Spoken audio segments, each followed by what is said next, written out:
पूर्व लिखेगा। सतगुरु कहते पहला दा लिखिया होया ही तेनू मिलना है, बीजिया होया ही तेनू वड्डिया जाना है। खेत शरीर जो बीजिया सो अंत खलोआ आए। तेरा अपना बीज ही कर्म का फल बनना है। मैं बेनती कर देना चाहना आप जी गुरु ग्रंथ साहब जी के पवित्र बोल ने, बहुत सारी विरोधता गुरु अमरदास साहब पिता महाराज दी होई जदों गुरु अमरदास साहब ने भाई जेठा जी गुरु नानक के घर का मालक बनाया। ते कह दिता लोगों ने, बरादरी ने, कईयां ने भी ये तुसीं की कीता है। पुत्र का हक सी, जवाई नूं कित्थों दे दित्ती। सतगुरु के पवित्र बोल ने गुरु ग्रंथ साहब महाराज के बचन ने, पराई अमान क्यों रखी है दित्ती ही सुख होए। आखिया ते अमानत सी इन्हां दी मैं देनी सी, मैं अपने कोलों कुछ नहीं दिता। तुर लिखिया परवाना फिरै नहीं। ये तुर तो लेख, तुर लिखिया लेख रजाए जियो। ये गुरु रामदास साहब जी के भागां विच तुर तो लिखिया सी, असी देना सी, इन्हां ने लैना सी।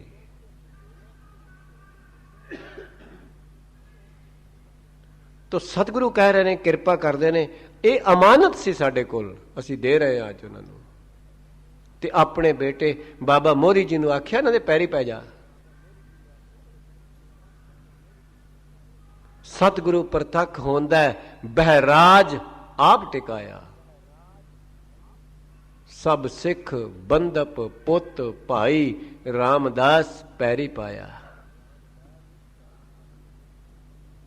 तो सतगुरु कहने पूर्व लिखे का लहना पाए।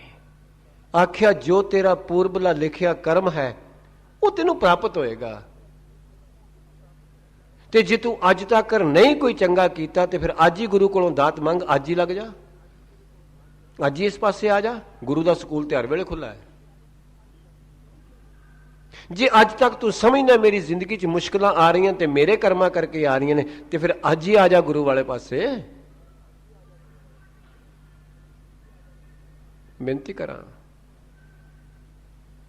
मैं कई बारी बेनती करदा हुंदा, कदी तुसी स्टेशन ते ध्यान नाल वेखो, कदी पहला समा हुंदा सी हत्थ नाल कांटा खिंच के बदलते सन। ट्रेन इस लाइन ते जा रही है, कांटा बदलिया इस लाइन ते हो गई है।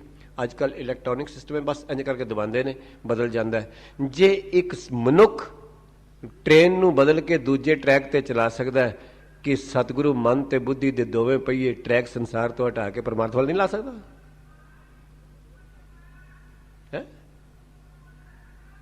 कि गुरु ये काम नहीं कर सकता? गणका दा की ट्रैक सी, बदल दिता। अजामल दा की ट्रैक सी, बदल दिता। जे अजामल दा ट्रैक बदल सकता है, गणका दा ट्रैक बदल सकता है, मेरा तुहाडा भी बदल सकता है। तो गुरुदेव पिता कह रहे ने, महाराज कहते ने, हाँ जी करो किरपा। सब किछ तिसका ओ करने जोग। सतगुरु कहते ने वो सब कुछ कर सकता है। जे सब कुछ ना कर सकता हुंदा बाबा रविदास कदी ना कहंदे, कह रविदास सुनो रे संतो हार जियो ते सबै सरै।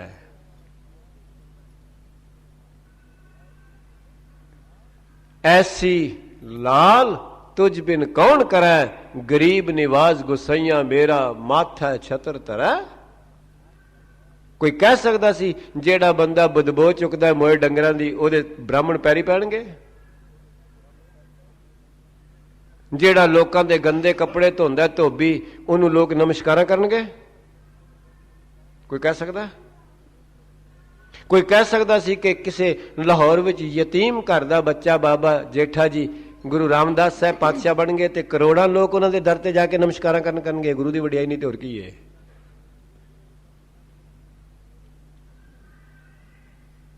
गुरु अमरदास साहब पातशाह ने की बख्शा कर दित्तियां।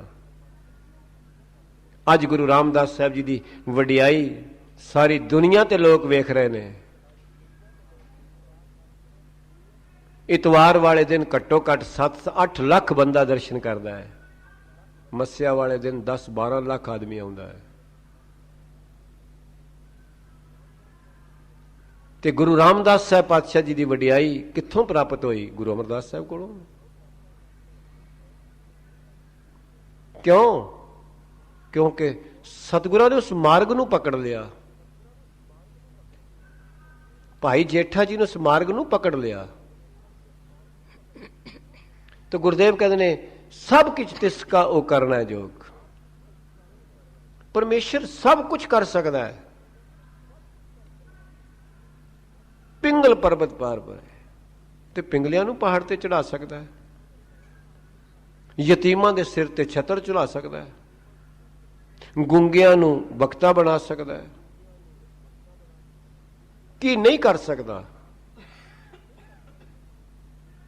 तो गुरुदेव कहते ने सब किछ तिसका वो करना है जोग। वो सब सर्व कला समर्थ है, सब कुछ कर सकता है। जो चाहे जिन्नू चाहे जिन्ना चाहे जिथे चाहे जदों चाहे दे सकता है ते लै सकता है। हाँ जी।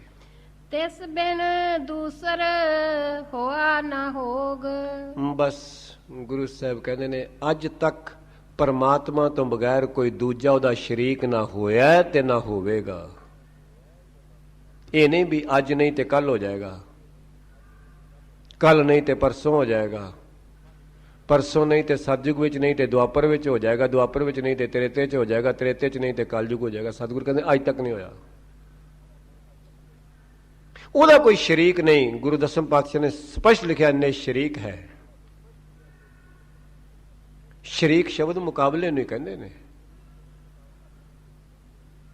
ਉਹਦਾ कोई शरीकत नहीं, कोई मुकाबले च ਉਹਦਾ है ही नहीं। वो है किड्डा वड्डा है, आपणो पावन कर, वो अपनी मर्जी करता है। मंत्र ना दूसरो तर, दूजे किसी की सलाह भी नहीं लेंदा। मंत्र मैंने सलाह, मंत्री शब्द तो मंत्र बनया है। राजे लोग मंत्री को सलाह लेंदे ने भी किवें करिए। बड़ी मशहूर गल है कि अकबर बादशाह हमेशा बीरबल की मुथाजी करता सी सलाह वास्ते, पर परमेश्वर का कोई मंत्री नहीं। आपन भावन कर, गुरु अर्जन साहब ने अपनी मर्जी करता है। मंत्र ना दूसरो तर, ते करदा की ये ओपत परलो एक है निमख तो कर। उत्पत्ति करना ते विनाश करना ਉਹਦੇ वास्ते अख दी झमकण दे टाइम तो भी घट समा लंदा है। एडा महान है। ना उत्पत्ति करन लग्या किसी नूं पुछदा है ते ना नाश करन लग्या लै करन लग्या किसी नूं पुछदा है। मुसलमान वीर लोग कहते हैं जो परमात्मा ने सृष्टि शादी ते इको शब्द क्या कुन, ते गुरु नानक पातशाह कहते ने कीता पसाओ एको कुआओ तिसते होए लख दरियाओ। कितनी देर लगी? ते जदों समेटेगा तां भी देर नहीं लानी। एक छिन दा काम है, एक छिन। तो सतगुरु कह रहे ने, कृपा कर रहे ने, सब किछ तिसका वो करना है जोग। तिस बिन दोसर हुआ ना होग, ना कोई आज तक होया ना होवेगा। याद रखी जिथे दो तू खड़े कीते ने वो तेरी माते, तेरा भुलेखा है, तेरा भरम है, तेरी अज्ञानता है। गुरु नानक पातशाह का तो घर ही एक तो शुरू होंदा है, एक ओंकार। गुरु नानक पातशाह का तो उपदेश ही एक है। तो मैं कई बार कहना होना, कभी ध्यान नाल गुरु ग्रंथ साहब जी के स्वरूप से झाती मारो। जो गुरु ग्रंथ साहब की सिरजना की गुरु अर्जन साहब ने पहले सफे ते एका पाया ही नहीं। बेशक कभी ध्यान नाल देखना नहीं पाया। किड्डा सिद्धांत है गुरमत का गंभीर। गुरु ग्रंथ साहब की गिनती शुरू की थी 2 तो, आख्या एक गिनती में ही नहीं आता, केड़ी गिनती में लिखा? पहले पन्ने ते कोई एका नहीं गुरु ग्रंथ साहब च। पातशाह ने गिनती 2 तो शुरू की है। एक नूं काहदे नाल गिना? केड़ी भाषा विच गिना, केड़ी इलम विच गिना,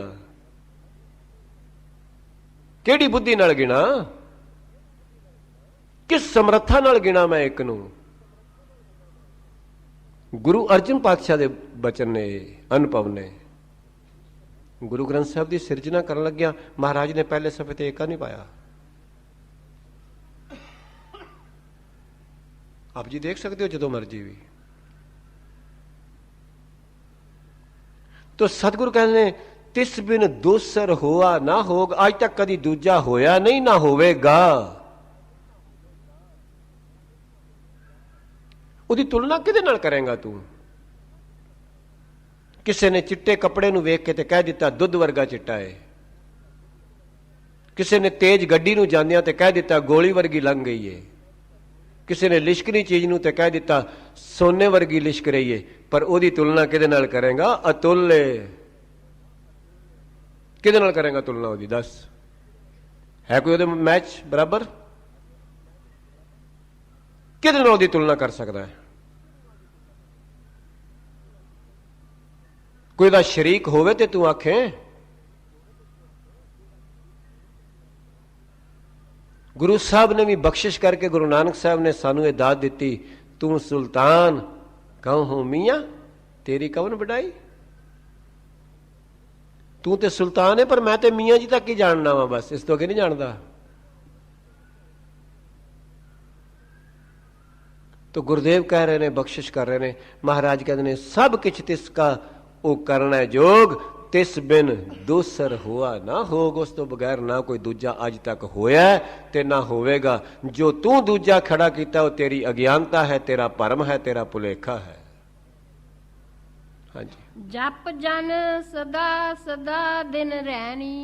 बस गुरु साहब कहते ने जिस दिन तू एक ते खलो गया, एक ते निश्चा हो गया, एक नू जपना शुरू कर दिता, उस दिन तेनू जन बन जाएगा। उस दिन जीव नहीं रहेगा। जीव तो जन बनता ही उदों में जदों एक नू जपेगा। जे दो नू जप रहा तो जीव है, जे अनेकता नू जप रहा तो जीव है, ते जे एक नू जप रहा तो जन है। जन जदों बनेगा जीव तो एक दे जपण नाल ही बनेगा। जिन्ना चिर एक दा जप नहीं हुंदा उन्ना चिर कोई जन नहीं बन सकता।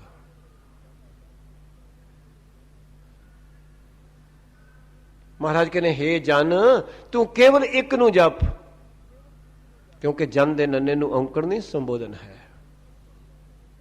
तू जन बन जाएगा जे एक नू जपेगा ते याद रखना जीव संसार है ते जन परमार्थ निरंकार है ते विचकार बेड़ा पुल गुरु है। जीव तो अगर जन बनेगा ते गुरु दे शब्द नू जप के ही बनेगा, गुरु द्वारा ही बनेगा। कोई तरीका नहीं होर जन बनन दा। जीव तो जन पूर्ण गुरु ही बनांदा है ते एक नू जप के बनेगा। तो गुरुदेव कहते ने जप जन सदा सदा दिन रहनी, हमेशा एक नू जप, फिर तू जन बन जाएगा। ते सतगुरु कहते जेकर तेनू ये काम, ये क्रिया, ये कर्म नसीब हो जाए तो फिर डिग्री की होएगी? ਸਭ ਤੇ ਊਚ ਨਿਰਮਲ ਏ ਕਰਨੀ। बस गुरुदेव कहते इस तो उच्ची परमार्थ की कोई डिग्री नहीं हो होर, इस तो उच्चा होर कोई जीवन भी नहीं, इस तो उच्चा होर कोई कर्म भी नहीं, कोई रहनी भी नहीं। सब ते ऊंच। और मैं हथ जोड़ के बेनती कर देवां, अगर सारी दुनिया दे शास्त्रां दे परमार्थ नूं इक्को पंक्ति विच कहना होवे ना, तो जो मेरी तुच्छ बुद्धि विच आउंदी है, वो सुखमणी साहिब दी इक्को ही पंक्ति है, प्रभ का सिमरन सब ते ऊंचा। अगर सारी दुनिया दे शास्त्रां दे सिद्धांत नूं परमार्थ दी एक पंक्ति विच गुंदना होवे, भावें वो कोई भी है, भावें वो मुसलमान है, भावें वो आर्या समाजी है, भावें वो राधा स्वामी है, भावें वो निरंकारी है, भावें वो माउंट एबू वाले ने ब्रह्म कुमारी आश्रम है, भावें कोई भी है, अगर इक्को पंक्ति विच बनना होवे सारे परमार्थ नूं, तां गुरु अर्जन साहब दे इक्को ही बोल बहुत ने, प्रभ का सिमरन सब ते ऊंचा। बस इस दे आधार ते खलोते ने सारे मजहब, ਕੋਈ ਕਿਸੇ ਤਰੀਕੇ ਨਾਲ, ਕੋਈ ਕਿਸੇ ਤਰੀਕੇ ਨਾਲ, ਕੋਈ ਕਿਸੇ ਤਰੀਕੇ ਨਾਲ, ਕੋਈ ਕਿਸੇ ਤਰੀਕੇ। ਤੋ ਸਤਿਗੁਰੂ ਕਹਿ ਰਹੇ ਨੇ, ਕਿਰਪਾ ਕਰ ਰਹੇ ਨੇ, ਬਖਸ਼ਿਸ਼ ਕਰ ਰਹੇ ਨੇ, ਕਿਰਪਾਲਤਾ ਕਰ ਰਹੇ ਨੇ। ਮਹਾਰਾਜ ਕਹਿੰਦੇ ਨੇ ਸਭ ਤੇ ਊਚ ਨਿਰਮਲ ਇਹ ਕਰਨੀ, ਤੂੰ ਦਿਨ ਰਾਤ ਸਵਾਸ ਸਵਾਸ ਕੇਵਲ ਤੇ ਕੇਵਲ ਇੱਕ ਦਾ ਜਪ ਕਰੇ, ਇਸ ਤੋਂ ਉੱਚੀ ਕੋਈ ਰਹਿਣੀ ਨਹੀਂ, ਕੋਈ ਬਹਿਣੀ ਨਹੀਂ, ਕੋਈ ਕਹਿਣੀ ਨਹੀਂ। ਸਭ ਤੇ ਊਚ ਨਿਰਮਲ ਇਹ ਕਰਨੀ। ਮਹਾਰਾਜ ਕਹਿੰਦੇ ਤੇਰਾ ਜੀਵਨ ਐਸੀ ਕਲਾ ਵਿੱਚ ਢਾਲ ਦੇਗਾ ਗੁਰੂ, ਇੰਨਾ ਆਦਰਸ਼ਕ ਜੀਵਨ ਬਣ ਜਾਏਗਾ ਤੇਰਾ, ਹੋਰਨਾਂ ਵਾਸਤੇ ਪ੍ਰੇਰਨਾ ਸਰੋਤ ਬਣ ਜਾਏਗਾ, ਵਾਈਟ ਹਾਊਸ ਬਣ ਜਾਏਗਾ। ਬਾਬਾ ਲਹਿਣਾ ਜੀ ਨੇ ਗੁਰੂ ਨਾਨਕ ਪਾਤਸ਼ਾਹ ਦੇ ਦਰ ਤੋਂ ਆਣ ਕੇ ਦਾਤ ਲਈ, ਸਾਡੇ ਵਾਸਤੇ ਵਾਈਟ ਹਾਊਸ ਬਣੇ, ਅੱਜ ਵੀ ਹੈ ਨੇ। ਸਭ ਤੇ ਊਚ ਨਿਰਮਲ ਇਹ ਕਰਨੀ। ਪਾਤਸ਼ਾਹ ਕਹਿੰਦੇ ਨੇ ਸਭ ਤੋਂ ਉੱਚੀ ਰਹਿਣੀ ਇਹ ਹੈ ਜੀਵਨ ਦੀ, ਬਾਕੀ ਸਤੋ ਗੁਣੀ ਕਰਮ ਤੱਕ ਨੇ। ਠੀਕ ਹੈ, ਰਜੋ ਗੁਣੀ ਚੋਂ ਵੀ ਨਿਕਲ ਗਿਆ, ਤਮੋ ਗੁਣੀ ਚ ਨਿਕਲ ਗਿਆ, ਪਰ ਸਤੋ ਗੁਣੀ ਵਿੱਚ ਤੇ ਆ ਗਿਆ ਨਾ। ਪਰ ਬਗੈਰ ਨਾਮ ਤੋਂ ਸਤੋ ਗੁਣੀ ਵੀ ਨਹੀਂ ਹਟਦਾ। ਇਹ ਸਤੋ ਗੁਣੀ ਤੋਂ ਵੀ ਉੱਤੇ ਚੁੱਕ ਦੇਗਾ। ਤੇ ਉਹ ਗੁਰੂ ਸਾਹਿਬ ਕਹਿ ਰਹੇ ਨੇ ਕਿਰਪਾ ਕਰ। ਹਾਂਜੀ, ਕਰ ਕਿਰਪਾ ਜਿਸ ਕੋ ਨਾਮ ਦਿਆ। ਭਾਈ ਗੁਰਬਾਣੀ ਆਪਣੀ ਕਥਾ ਆਪ ਕਰੇਗੀ, ਮੇਰੇ ਵਰਗੇ ਦੀ ਕੀ ਪਾਇਆ ਇਸ ਕਥ ਨੂੰ ਕਥਨ ਕਰ ਦੇਵੇ। ਸਤਿਗੁਰੂ ਸਭ ਤੇ ਊਚ ਨਿਰਮਲ ਇਹ ਕਰਨੀ ਦੀ ਟਰਾਂਸਲੇਸ਼ਨ ਆਪ ਕਰਨ ਲੱਗੇ ਨੇ। ਕਰ ਕਿਰਪਾ ਜਿਸ ਕੋ ਨਾਮ ਦਿਆ, ਜਿਸ ਨੂੰ ਗੁਰੂ ਨੇ ਇਹ ਸ਼ਬਦ ਬਖਸ਼ ਦਿੱਤਾ। ਗੁਰੂ ਨੇ ਕਿਰਪਾ ਕਰਕੇ, ਪਰਮੇਸ਼ਰ ਨੇ ਕਿਰਪਾ ਕੀਤੀ ਪੂਰਨ ਗੁਰੂ ਦੇ ਰਾਹੀਂ, ਜਿਸ ਨੂੰ ਇਹ ਨਾਮ ਬਖਸ਼ਿਆ। ਤੇ ਜਿਉਂ ਹੀ ਜੀਵ ਨੇ ਨਾਮ ਨੂੰ ਜਪਣਾ ਸ਼ੁਰੂ ਕੀਤਾ, ਜਨ ਬਣ ਗਿਆ। ਜਿਨ੍ਹਾਂ ਨੇ ਗੁਰੂ ਦੇ ਸ਼ਬਦ ਨੂੰ ਨਹੀਂ ਜਪਿਆ, ਉਹ ਭਾਵੇਂ ਜਿੱਥੇ ਮਰਜੀ ਭੱਜ ਲੈਣ ਤੇ ਕਰੋੜਾਂ ਸਾਲਾਂ ਦੀ ਉਮਰ ਭੋਗ ਲੈਣ, ਜਨ ਨਹੀਂ ਕਦੀ ਬਣ ਸਕਦੇ। ਜੀ ਵੀ ਰਹਿਣਗੇ, ਜਨ ਨਹੀਂ ਬਣ ਸਕੇਗਾ। ਜਨ ਬਣਾਏਗਾ ਤੇ ਕੇਵਲ ਜੀਵ ਤੋਂ ਗੁਰੂ ਦਾ ਸ਼ਬਦ ਬਣਾਏਗਾ।